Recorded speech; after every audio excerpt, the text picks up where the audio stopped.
Hello everybody, welcome back to another video here at Barham Engines.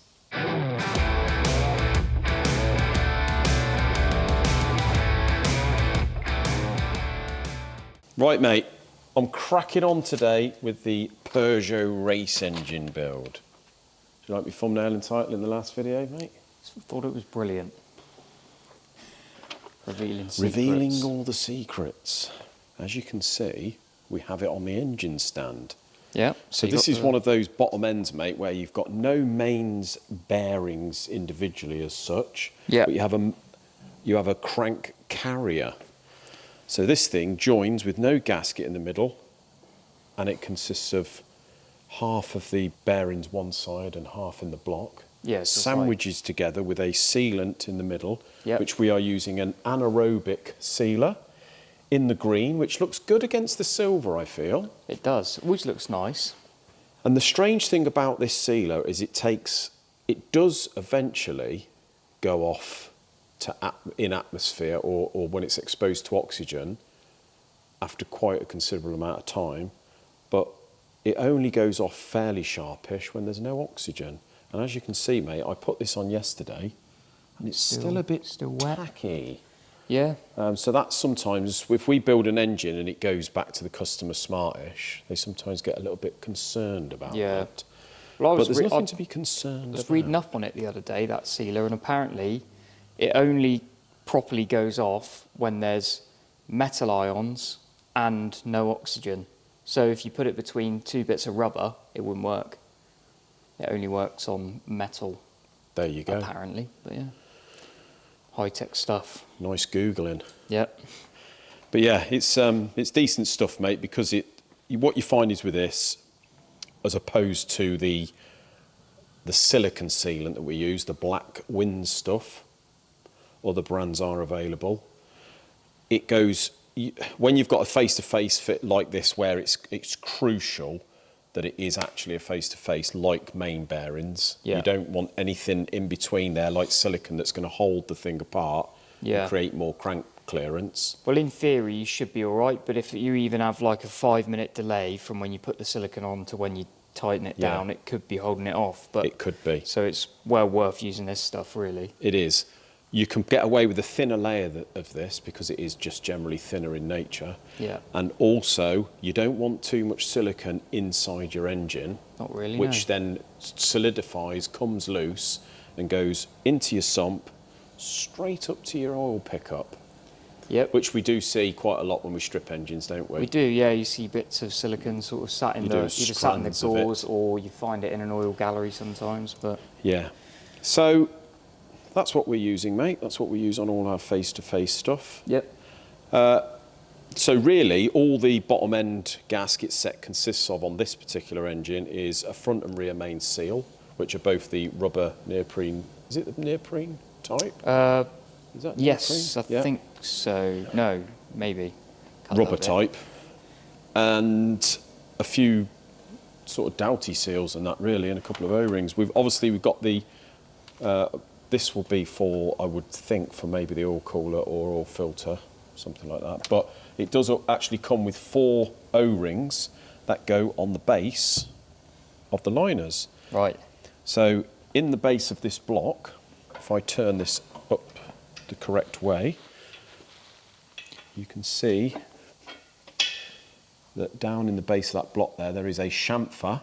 Yeah. And that chamfer is machined accurately so that when these liners locate into the base of the block, that O-ring there just sits on that chamfer, and it needs, and with probably about 1/2 mil sort of raised up of the liner, so when you put the head on, it pushes the liner down and squeezes that seal. Yeah. And that seal is the only thing, that seal and that seat is the only thing that stops water going into the sump and oil coming up past into the water jacket. So fairly important. It is. I suppose against that chamfer, that sort of round O-ring will take on more of like a triangular shape, won't it? And just it does, kind of exactly, yeah. It just sort of pushes itself into the triangle that's left down there in the cavity, and creates the seal. So there's a bit of a, you can see, mate, I've got me 3 liners in. I won't go into what I went into on the last video. If you haven't watched that already, go back and you'll see the first part of this build where I go on about the head, etc. So I've got 3 liners in, 3 pistons, 3 rods. Obviously the crank's torqued up, done the running clearance on that, checked it, all good. Now there is a knack to fitting these, Right. and there is a reason for it, because what we do is we load the piston into the liner first, via the top, same as you would on a normal bore, but without the rod on it. Then what we do, turn it upside down, pull it through, so your pin bore there is sticking out the bottom of the liner. Reason for that, mate, is because the base of the liner, because of this is a 1400 and the bore isn't quite big enough, the base of the con rod, doesn't go down the bore. Right. So if you put all this together there, and then try and load the piston and rod down there, the rod won't fit down there, mate. And I'm going to prove that to you. You ain't far out, and I would have thought on the 16 or an 18 it would be fine. Probably, yeah. So we'll have a little look at that, look.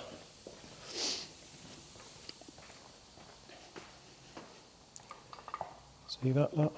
You're about, probably about a millimetre or so too big. Pretty close, though, isn't it? Yeah. So basically, I wonder if that might be down to it being an aftermarket rod as well. Maybe. Yeah, maybe. I'm not sure. I haven't got any original rods, so I don't know. No. But it's important to obviously check things like that.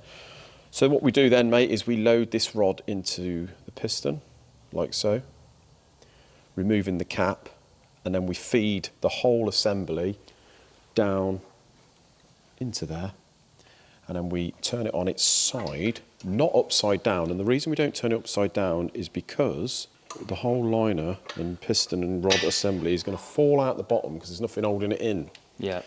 That's why this is a bit like the Rover K series sort of setup, innit? That's why it's important not to shift anything when you do a head job on this sort of particular engine, because if it disturbs the liner bases, you've had it. It's going to leak water, I suspect. So these 3 here, got these 2 torqued up. Third one, I'm just checking the running clearance on that, mate. You can see I put my plaster gauge on there. Yeah. And I've torqued it up and I've removed the cap, and I'm just going to measure this plaster gauge. So we have got a getting on 1.8 mil, it's about 1.77 mil journal, so about 1.8 inch, yeah. What did I say? Mil. Bit bigger That'd be than quite that, little, wouldn't it? And you've got, not quite, I would say that's about 1.8 inch. Around there, 1.8. So that's a thou per inch. Yeah. Bloody perfect, isn't it? Yep. So what I'm going to do is remove that now, mate. I'm going to put the cap on, and I'm going to be torquing up the big end bolts. Ideally on this type of engine, and to be honest with you, from now on, where we can, if not using a stretch gauge as opposed to torquing the bolt, an ARP bolt, if I can't do that, like this for instance, because I can't get the gauge on there, right, I'm going to be checking them, checking the stretch compared to the torque to make sure it's right. Yeah. The reason, do you know, mate, the reason why you would use a stretch as opposed to a torque figure? If they're torque to yield bolts, I guess it gives you a more accurate figure, or?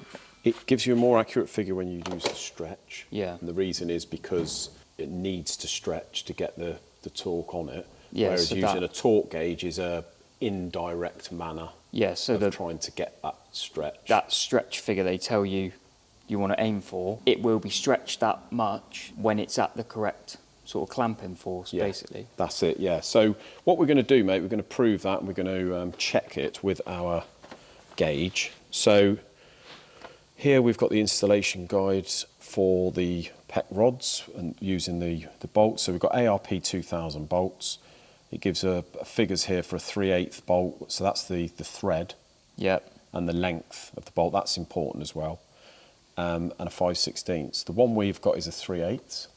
So what they're giving here, mate, is a 5.5 thou stretch to 6 thou stretch.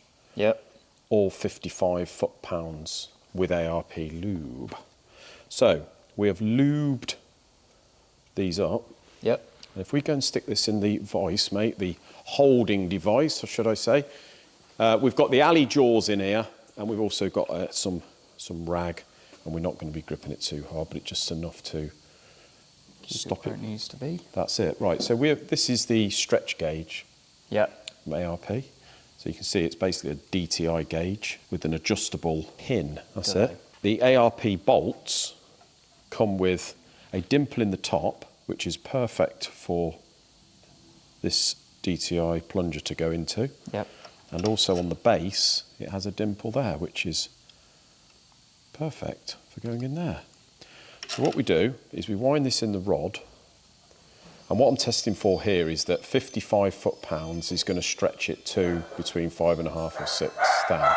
So what we're going to do is just wind our bolt in, just so it's just touches the bottom, and we're going to put our gauge onto that bolt, okay, and we're going to zero it.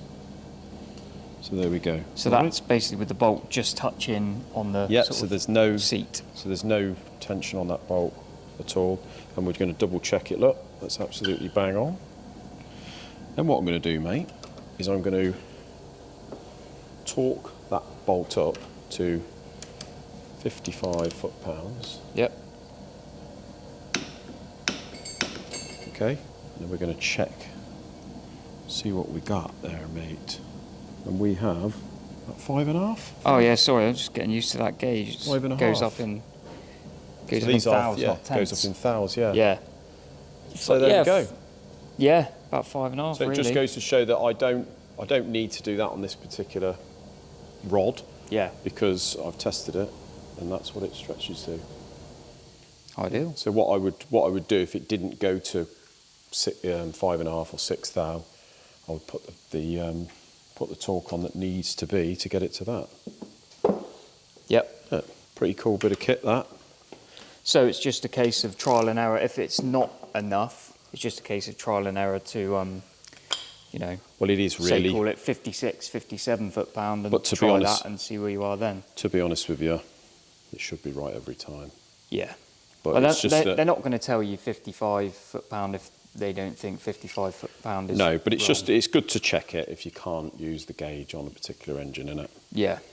So there we go, mate. So guys, one of the processes of the dummy build, or one of the dummy build processes of this Peugeot race motor, and you can see there, the bottom end or the short motor is pretty much together, as in the main major components. Multi-layer head gasket on there, and we are just checking our valve to piston clearance roughly at TDC, and also where our valve sits in the piston. So you can see the head is pretty much together there. And we've got these manifolds on here, guys, which I have just spent about an hour facing both sides. So these are obviously bespoke.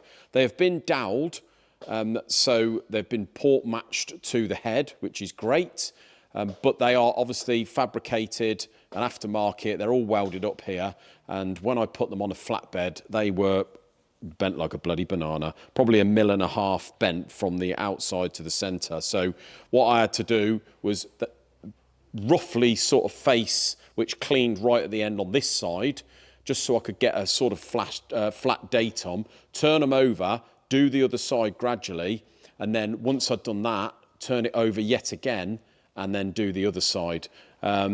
And then that ensures, because when they're that badly bent, with something like this where you can't really hold it, wherever you hold it, it wants to sort of press it down to the bed flat, and then when you undo the clamps, it sort of springs back again. So you have to sort of do it like that and clamp it lightly. But that is as flat as a pancake now, guys, and I've just sort of trimmed it and made sure that it's still port matched and matches all up. Obviously, it's sitting on the dowels. Also, another issue with this, 3 or 4 of the bolt holes needed to be elongated for these bolts to go into the thread. There is no gasket on there just yet. I've just got them on there and dummied them up. But yeah, just another task on this engine build.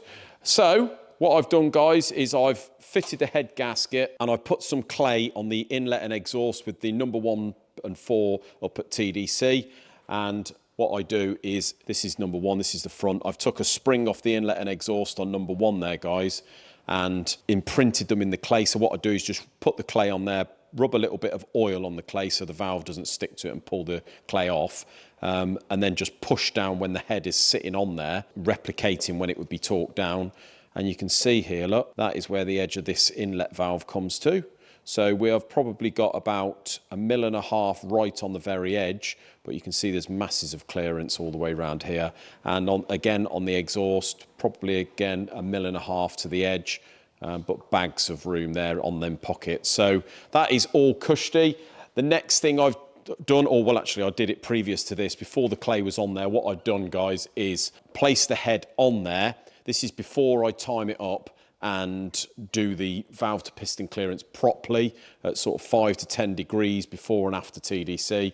What I do is I just dummy it up, put the head on there, piston at proper TDC, and then I press down on the valve with no spring on it. I measure it at the full pull back height, and then we press down like that so it touches the piston, measure the difference. And what I want to be aiming for with the piston on TDC, before I go any sort of do it properly with it timed up, we're looking at something above 5.5 mil.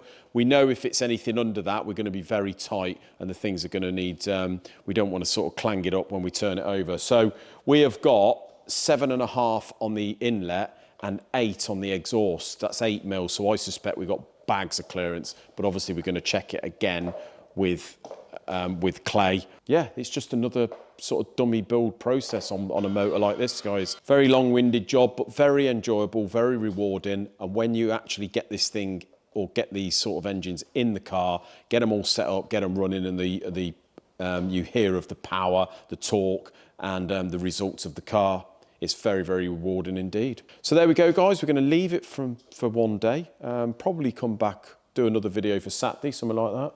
But thanks for watching. Till another one, take it easy. Cheers, guys.